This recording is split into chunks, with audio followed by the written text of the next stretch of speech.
Namasté les amis, c'est Lucas pour un nouveau podcast. Si ce n'est pas encore fait, n'oubliez pas de vous abonner à la chaîne, ça fait toujours plaisir. On commence comme d'hab, petite question. Avez-vous besoin des autres pour passer à l'action? Parce que dans la vie, il y a deux sortes de gens. Il y a ceux qui passent à l'action et ceux qui les suivent.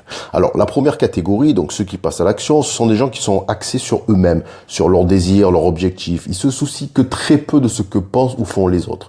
La seconde catégorie, par contre, c'est des gens qui en général n'ont aucun projet de vie, si ce n'est de suivre, de subir et de laisser ses propres aspirations au placard à balai.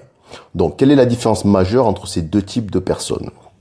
Les premiers, tout simplement, ils n'attendent l'aval de personne pour entreprendre ce qui leur tient à cœur. C'est tout le contraire des seconds. Alors, comme d'hab, moi j'aime bien, on va prendre un exemple. Imaginez que vous rêvez de faire un voyage aux États-Unis, à New York par exemple. Donc New York, bon exemple, c'est quand même le fantasme de millions de Français, voire de milliards d'êtres humains même. C'est vraiment l'endroit où tout le monde veut aller au moins une fois dans sa vie.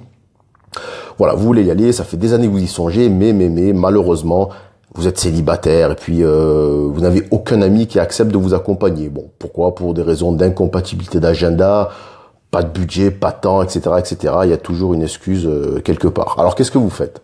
Si vous faites partie de la catégorie des suiveurs ou attentistes, comme je dirais 90% des Français, vous ne ferez rien du tout.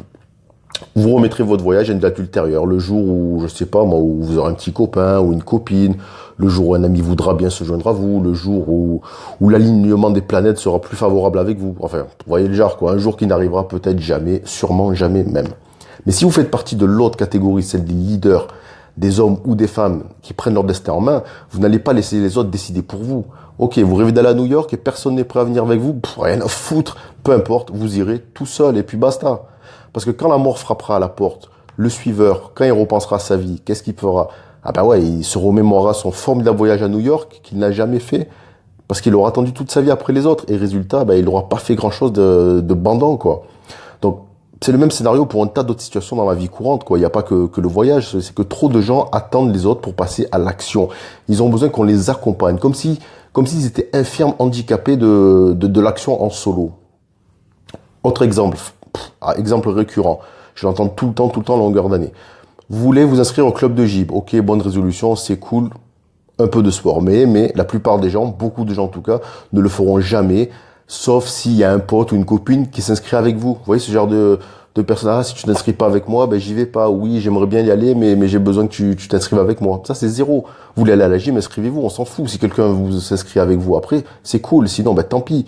Pareil, les gens qui veulent aller au cinéma aussi. Il y a très peu de gens qui vont au cinéma seuls. Mais pourquoi? Parce qu'ils ont peur des on-dit, des jugements, de je ne sais pas quoi, de conneries. Donc il y a beaucoup de gens aussi qui aimeraient bien voir tel film au cinéma parce que c'est le film de leur réalisateur préféré. Ils demandent autour d'eux, personne ne veut le voir, personne n'est intéressé, personne n'est dispo. Résultat, ils y renoncent et ils ne verront jamais le film au cinéma. Franchement, c'est vraiment triste, non? Alors, petite question encore, est-ce qu'il vaut mieux faire les choses tout seul ou ne pas les faire du tout? À vous de voir, moi j'ai ma réponse, mais n'attendez pas trop. N'attendez pas trop parce que le temps passe vite. Voilà, donc j'espère que maintenant, quand vous aurez envie de faire quelque chose, que ce soit un voyage, un gros truc ou un truc à la con comme aller manger une pizza, aller boire un verre, faire un ciné ou un footing, s'il y a personne, faites-le quand même. On s'en fout, on n'a pas besoin des autres. Voilà.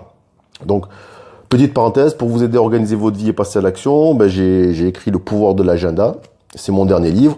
C'est une méthode simple, qui s'inspire de ma propre expérience et ça vous fera passer plutôt du côté des gens qui passent à l'action en quelques semaines seulement. C'est par ici. Moi, je vous dis à bientôt. Merci d'avoir écouté. Ciao, ciao.